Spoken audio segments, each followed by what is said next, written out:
Shalom Ibu Bapak, saudara-saudara dan anak-anak, saya berharap semua dalam keadaan baik, sehat dan tetap semangat di dalam Tuhan, kembali bertemu dalam sapaan harian GKJ Manahan. Ibu Bapak dan saudara-saudara, apakah hari ini sudah makan?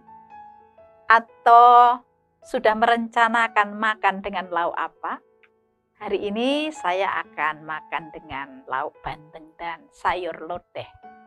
Kesukaan saya. Berbicara tentang lauk, setiap makan selalu ada lauk pauk yang menyertai. Memang yang namanya lauk pauk itu menjadi pendamping makanan pokok, selain menambah lezat, juga berfungsi untuk menjadi sumber zat pembangun bagi tubuh. Lauk pauk ini seringkali menentukan selera makan seseorang. Kalau lauknya cocok, selera makannya itu biasanya meningkat, makannya lahap, bahkan bisa tambah berkali-kali sampai nasinya habis. Tapi kalau lauknya itu nggak cocok, nggak suka ayam, kok dikasih ayam, biasanya akan membuat selera makan kita itu menurun. Bahkan kita urung untuk makan. Lauk pauk yang akan dimakan oleh para murid ini rupanya juga menjadi perhatian Tuhan Yesus. Hal ini tampak dalam peristiwa ketika Tuhan Yesus menampakkan diri kepada para murid.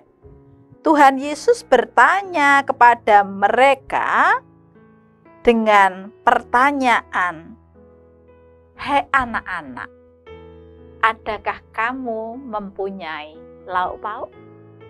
Sebuah pertanyaan yang terkesan aneh ya. Masa Tuhan Yesus mengurusi lauk pauk? Mengurus tentang tahu, tempe, ikan asin, ikan segar, ayam, telur, daging, sambal korek, sambal bawang, sambal tumpang, dan lain sebagainya.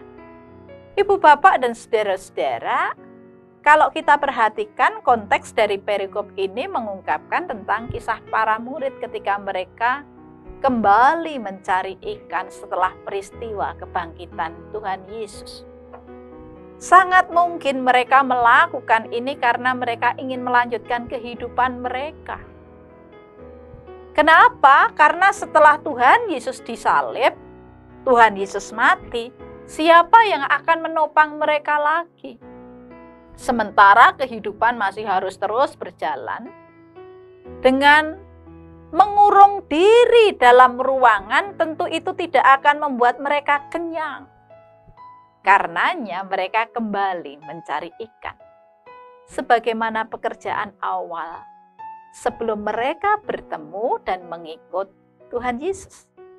Namun apa yang terjadi semalaman mereka berada di laut untuk mencari ikan, menebar jala ke kanan, ke kiri, ke depan, ke belakang, namun tak ada satu ikan pun yang mereka dapatkan. Tentu saja itu melelahkan. Tentu saja mereka kecewa.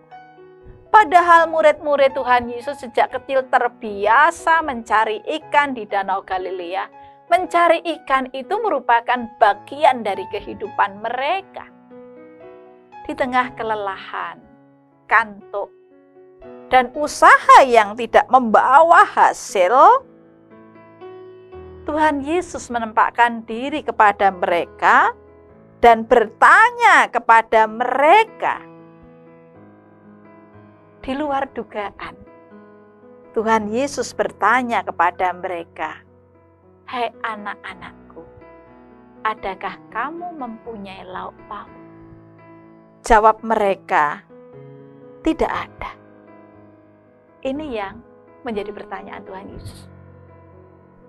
Tuhan Yesus rupanya tidak hanya menanyakan, tetapi Tuhan Yesus juga menyediakan.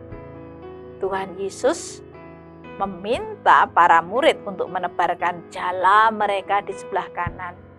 Dan seketika itu juga jala itu penuh dan mereka kesulitan untuk menariknya.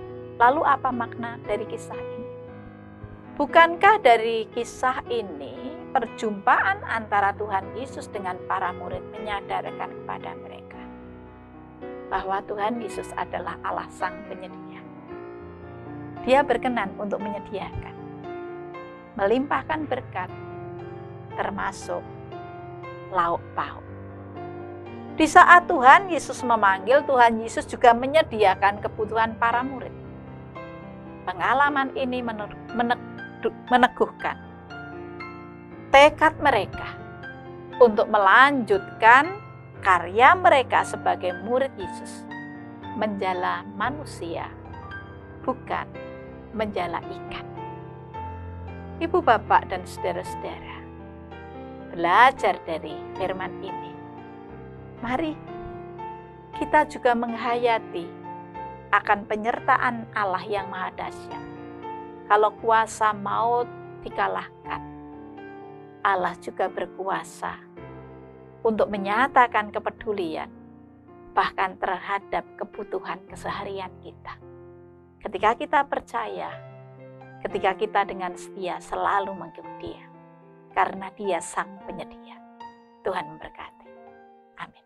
Mari kita berdoa. Sungguh kami bersyukur ya Allah untuk karya agung-Mu. Engkau Allah yang bangkit dari antara orang mati, kuasa maut Engkau kalahkan. Engkau juga Allah, Sang Penyedia, yang kami yakin.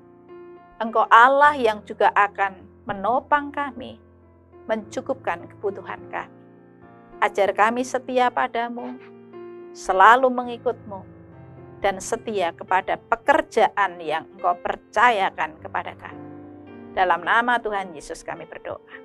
Amin.